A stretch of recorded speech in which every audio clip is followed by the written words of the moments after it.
going on, everybody? It's your buddy, it's your pal Spaz Phoenix, the YWC Reality Check.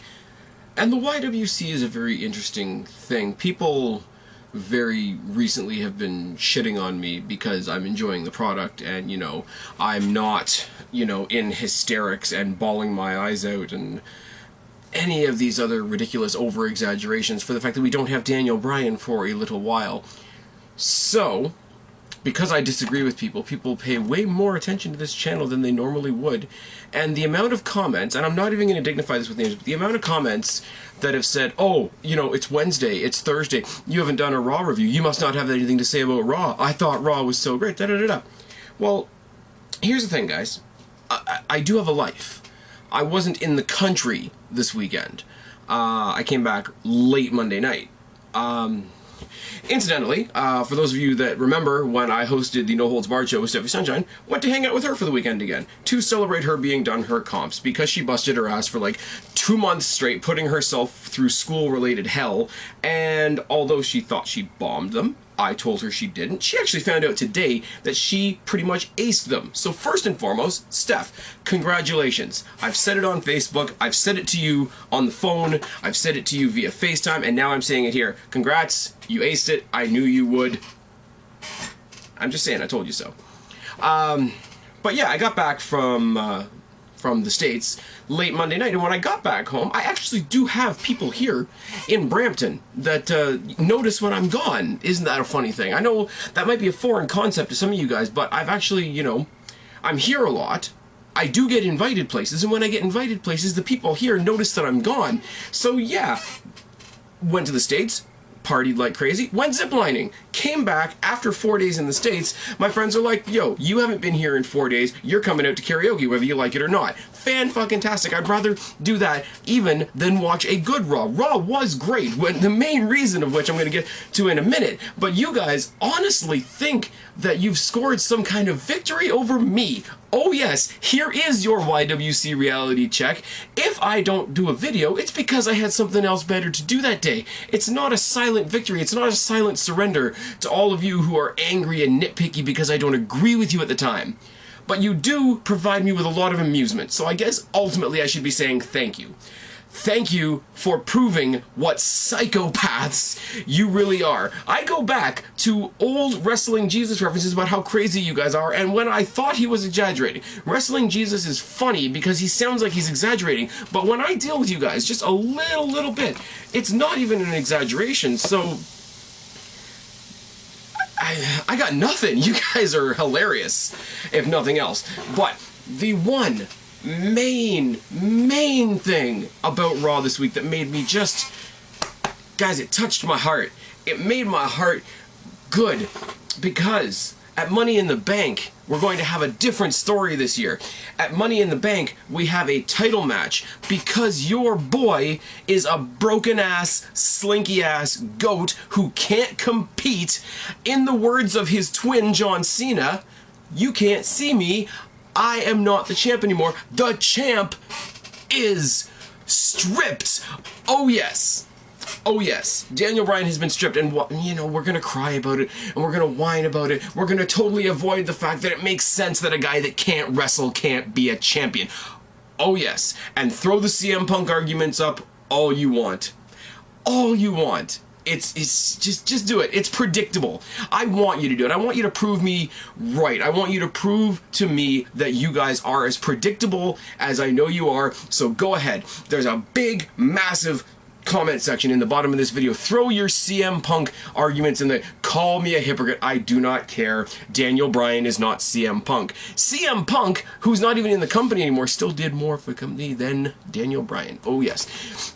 But you guys would have us all believe Daniel Bryan not being the champion anymore is this big crime, and not only that, the WWE cannot survive, and here I am, your buddy, your pal, YWC Reality Check Spaz Phoenix, to say, oh no, WWE is going to be just fine, because off the top of my head, literally, on the bus, on the way home, which is only about a 35-minute drive for me, you know, along with talking with people and whatnot, I came up with 5 people off the top of my head who, based on current WWE, could believably take Daniel Bryan's spot as champion. Not as the flavor of the month, not as the big, you know, what's popular this particular second guy, but as champion and be believable.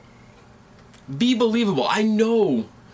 I understand, guys. I really do. You really want so bad to say that everybody else sucks just so that your guy can look that much better and have that much more of a believable story, because it's just not, is it? But the thing is, he's not the be-all and end-all. Daniel Bryan is not the Stone Cold Steve Austin of 2014, or, you know, the Shawn Michaels of 2000, or even the ridiculous comparisons go on and on and on. The one that made me laugh the most was saying that Daniel Bryan was the Hulk Hogan of 2014, and oh, no. As much as people like Alex and the like, I will just say, would love you to believe that he is the be-all, the end-all. It's the Daniel Bryan show, and everybody else is, you know, down a peg or down a spot on the card. It's just not the case, because if I can come up with 5 other guys that could take that spot just as easily and just as logically, based on current WWE, Daniel Bryan, he can go. Just go. Just go. Slinky Goat can go over there somewhere.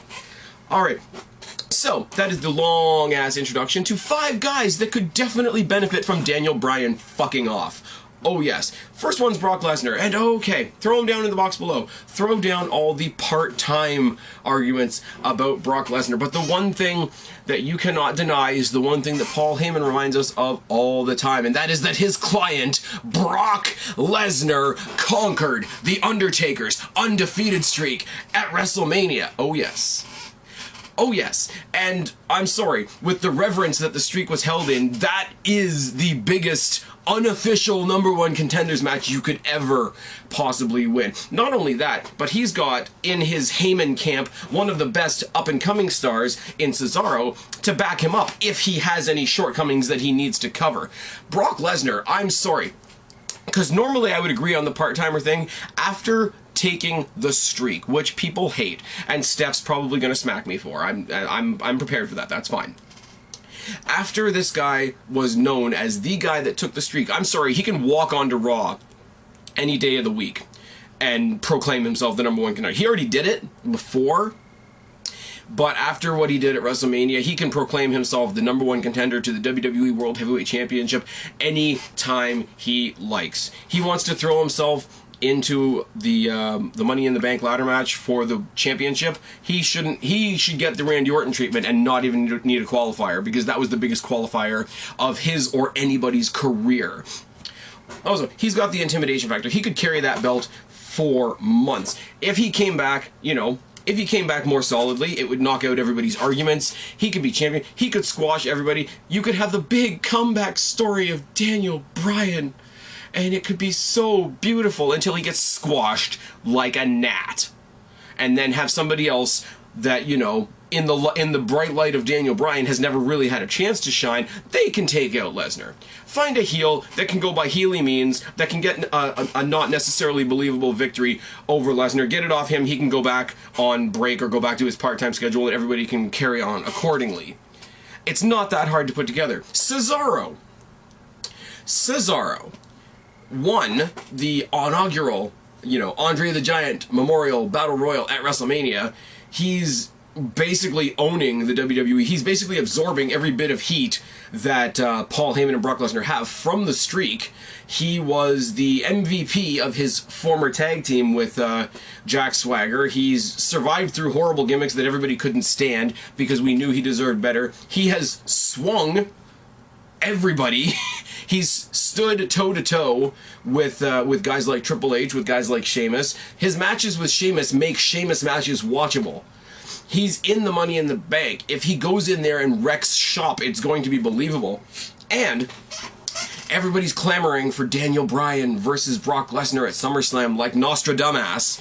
And it could just as easily be Cesaro. It could be Cesaro. Cesaro could have that great breakout story. He could win the championship.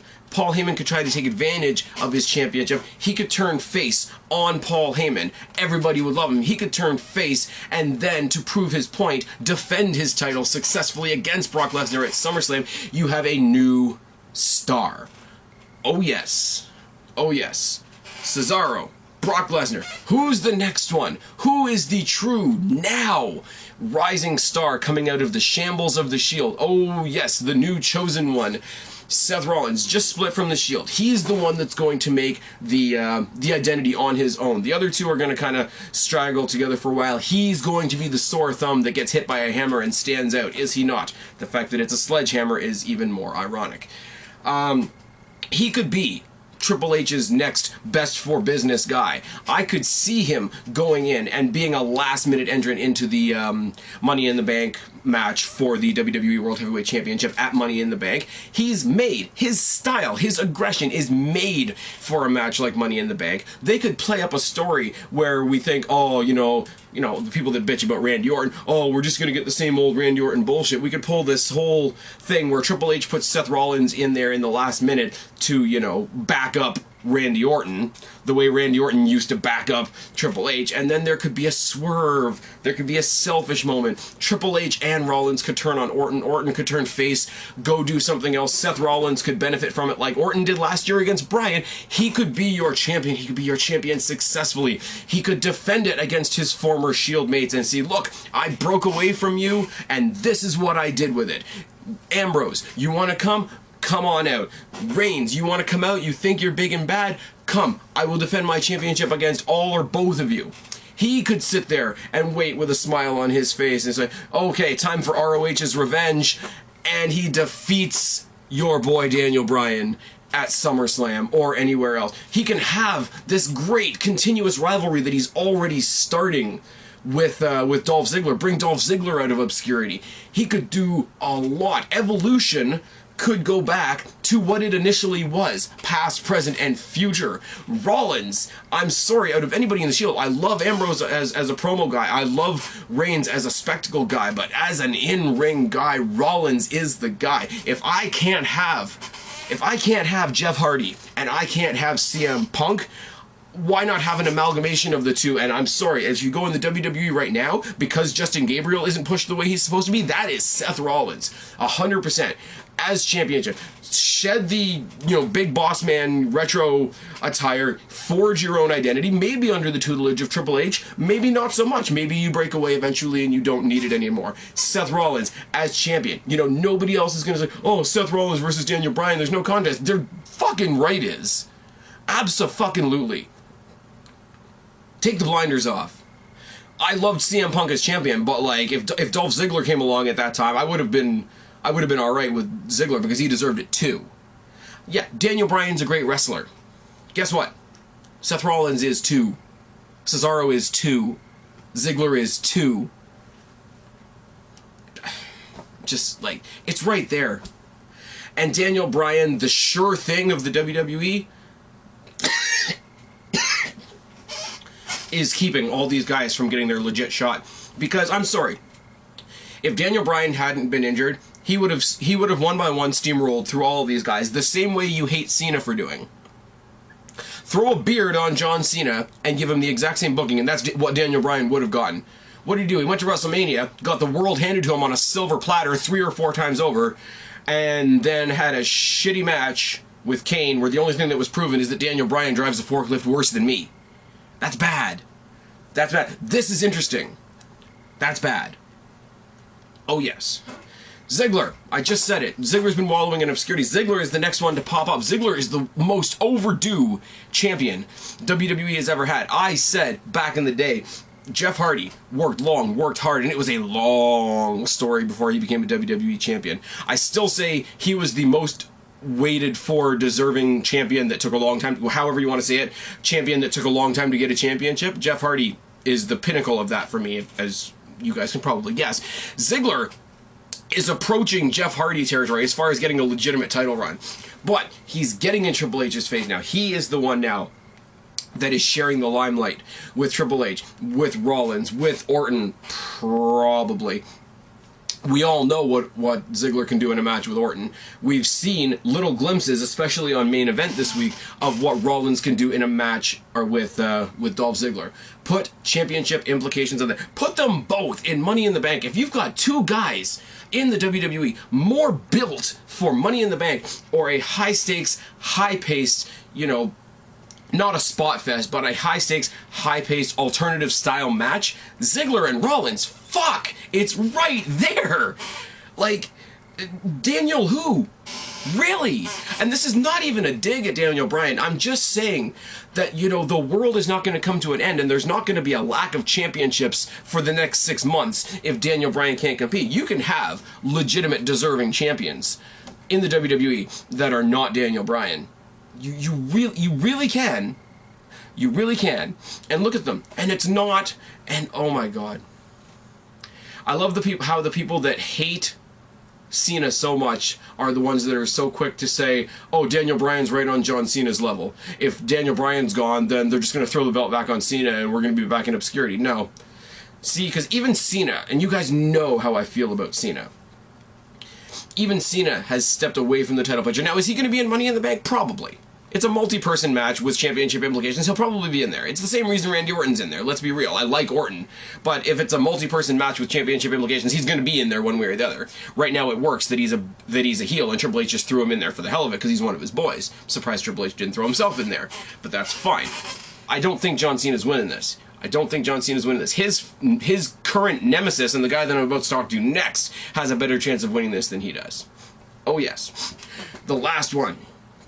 The last one. The Eater of Worlds. Bray Wyatt, who, spoiler alert, qualifies for Money in the Bank tomorrow night on SmackDown. Could be the biggest dark horse in the match because Bray Wyatt's a big guy. He's already proven himself that he'd be fast for a big guy, but he could win Money in the Bank. And he's proven that while he's a big guy, he can use that girth, that weight and power that he's got to his advantage. He uses momentum, he uses speed, he uses all of his size against his opponent. And he's built up such a character and such a style in the ring that what he is and what he's shaped like and what his appearance is and how his character, it doesn't impede him in the ring. In fact, it adds to it. It adds to it 110%. He has a psychology that nobody in the WWE has right now. You know, people are calling him, oh, he's going to be the next Undertaker, and with all due respect to the Undertaker, no, he's not. He's going to be the first Bray Wyatt, and that's just how it is. Very, very believable that he would be the champion because look at his backup. His backup is killing bitches all over the place, wiping the floor with the tag team champions night after night after night. Why are things flashing up at me? What the balls is this? Night after night after night, he's got a 3-on-1 advantage. In an environment like Money in the Bank, 3-on-1 advantage is key. The other two could just ward off the rest of the participants in the match, and Bray Wyatt could have a golden path to those belts. Bray Wyatt could just as easily wait until after the match, see who becomes champion, maul them, go into a story the next month, maul them up until that match, and steal the belt. And, you know, the Eater of Worlds now has the golden idol in his hands. You know, it's a great, great, great story. You could have an even better story where the family protects the belt. The family protects the belt, and anytime you go up against the Eater of Worlds, you've got to go up against these two gargoyles that are standing guard at the castle gates, so to speak. And here's the point. Here's the point. In the last Daniel Bryan match that anybody gave a shit about that made any sense at all, Bray Wyatt, listen to this, after his backup was gone, wiped the floor with your precious little pet goat. If anybody deserves to have at least a shot, if not a run, with the WWE World Heavyweight Championship, it is the most intriguing character in the WWE by a leap and a bound, Bray Wyatt. Guys, I wrote this on the way home from work. I was on the bus. I'm actually doing a video in the daylight, not at ass o'clock at night. That's how easy this was. That's how easy and simple it is for the WWE to survive without your boy. We're gonna be fine.